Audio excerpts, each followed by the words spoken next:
அனைவருக்குமே வணக்கம். சற்று முன் கிடைத்திருக்கக்கூடிய ஒரு மிக மிக முக்கியமான செய்தி ஒன்று வெளியாகி உள்ளது.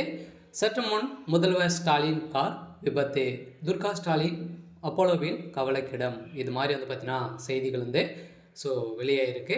பார்த்தீங்கன்னா இன்று காலை பார்த்தீங்கன்னா முதல்வர் ஸ்டாலின் அவர்கள் அவருடைய மனைவி துர்கா ஸ்டாலின் இருவருமே பார்த்தீங்கன்னா சேர்ந்து கேரளாவில் இருக்கக்கூடிய ஒரு பிரபலம் வாய்ந்த ஒரு கோயிலுக்கு தான் பார்த்தீங்கன்னா சென்றிருந்த நிலையில் தான் பார்த்தீங்கன்னா அவருடைய கார் போயிருக்கக்கூடிய நிலையில் வழியிலே பார்த்தீங்கன்னா கார் ஷட் டவுன் ஆகி பக்கத்தில் இருக்கக்கூடிய கட்டையின் மேல் மோதி பார்த்தீங்கன்னா பலத்த காயம் ஏற்பட்டு இருக்கக்கூடிய நிலையில் தான் இப்போ அதிரடியாக முதல்வர் ஸ்டாலின் அவர்களுக்கு பார்த்தீங்கன்னா லேசான காயத்துடன் சேர்ந்திருக்கக்கூடிய நிலையில் முதல்வர் ஸ்டாலினுடைய மனைவி துர்கா ஸ்டாலின் அவர்களுக்கு தலையில் பலத்த காயம் அடிப்பட்ட காரணத்தால் பார்த்தீங்கன்னா இப்போ அப்போலோ மருத்துவமனையில் அனுமதி பெற்று சிகிச்சை பெற்று வந்திருக்கக்கூடிய நிலையில் இன்னுமே அவங்க கண்ணு திறக்கலை அப்படின்ற மாதிரி தான் இப்போ வெளியேறக்கூடிய செய்தியால் தான் முதல்வர் ஸ்டாலின் அவர்கள் பார்த்தீங்கன்னா கதறி அழுந்த சம்பவம் பெரும் அதிர்ச்சியை ஏற்படுத்தியிருக்கு.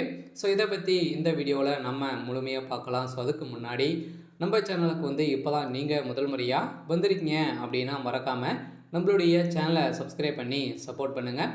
வாங்க வீடியோக்குள்ளே போகலாம்.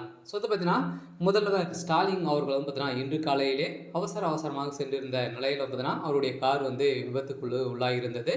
இந்த விபத்தின் அடிப்படையில் தான் அவருடைய மனைவி பார்த்தீங்கன்னா தலையில் பலத்த காயம் ஏற்பட்டிருந்த நிலையில் இப்போ அப்போலோ மருத்துவமனையில் அனுமதி பெற்று இப்போ சிகிச்சை பெற்று வந்திருக்கக்கூடிய நிலையில் தான் பார்த்தீங்கன்னா இப்போ அதிரடியாக திமுகவிடையே பெரும் பரபரப்பையும் பெரும் அதிர்ச்சியை சலிச்சிருக்கக்கூடிய நிலையில் தான் இப்போ கேரளாவில் இருக்கக்கூடிய அப்போலோ மருத்துவமனையில் அனுமதி பெற்று சிகிச்சை பெற்று வராங்க.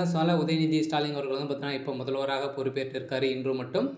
உதயநிதி ஸ்டாலின் அவர்களும் பார்த்தீங்கன்னா அங்கே சென்றிருக்காரு. அவருடைய அம்மாவை பார்வையிடுவதற்காக யாருமே பார்த்தீங்கன்னா மருத்துவர்கள் அலோவ் பண்ணாத நிலையில் முதல்வர் ஸ்டாலினுடைய குடும்பமே திரண்ட நிலையில் பார்த்தீங்கன்னா அவங்க போலீஸுக்கு வைக்கப்பட்டு திமுகவை சேர்ந்த நிர்வாகிகளும் பார்த்தீங்கன்னா பார்வையிட்டு அவருடைய உடல்நிலை குறித்து விசாரித்து வரும் நிலையிலும் பார்த்தீங்கன்னா முதல்வர் ஸ்டாலின் அவர்களுக்கும் லேசான காயம், காலின் முட்டிக்கால் தான் பார்த்தீங்கன்னா நடக்க முடியாத நிலை இருந்திருக்கு. இதன் அடிப்படையில் முதல்வர் ஸ்டாலினுடைய கார் காலையிலே விபத்துக்குள்ளாகிருக்கு. அதனால் இப்போ அதிரடியாக முதல்வர் ஸ்டாலின் அவர்கள் மருத்துவமனையில் தான் இருக்கார். அவருடைய மனைவிக்கு கோமாவில் இருப்புவதாக ஒரு செய்தி வெளியாக இருக்குது. கூடிய விரைவில் இன்னும் 2-3 நாட்களில் முதல்வர் ஸ்டாலின் அவர்கள் டிஸ்சார்ஜ் செய்யப்படுவார். அவருடைய மனைவிக்கு தான் ஒரு பலத்த காயம் ஏற்பட்டிருக்கு. இருந்தாலும் என்ன நடக்க போகுது அப்படின்றத வெயிட் பண்ணி பார்க்கலாம். இது மாதிரி செய்திகளை தெரிஞ்சுக்கணும் அப்படின்னா மறக்காமல் நம்மளுடைய சேனலை சப்ஸ்கிரைப் பண்ணி சப்போர்ட் பண்ணுங்கள். தேங்க்யூ.